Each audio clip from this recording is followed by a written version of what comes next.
Hello everyone, in today's video, I'm going to show you how to set up Contabo VPS. First, go to Contabo and open the VPS plans. Then choose the operating system, such as Ubuntu, Debian, or Windows. Select the region and plan, complete the payment, and wait for the login email. Next, log into the Contabo customer control panel.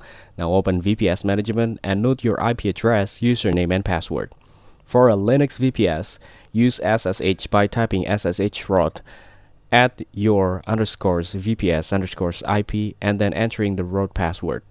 For Windows VPS, press Windows button +R and type MSTSC. Next, enter the VPS ID and log in as administrator. Now update the system. For Linux, run apt update and apt upgrade -y and then set the correct time zone and local. For Windows, run Windows update. After that, secure the VPS. First, change the default root or administrator password, then enable the firewall using UFW or Linux or Windows firewall on Windows. Now open only the required ports. After that, on Linux, create a new sudo user and disable root SSH login. Next, complete the basic configuration, set the host name, and install the required software such as Nginx, Apache, Docker, or other apps, and then configure auto updates. That's it. Thanks for watching. Don't forget to like and subscribe for more videos.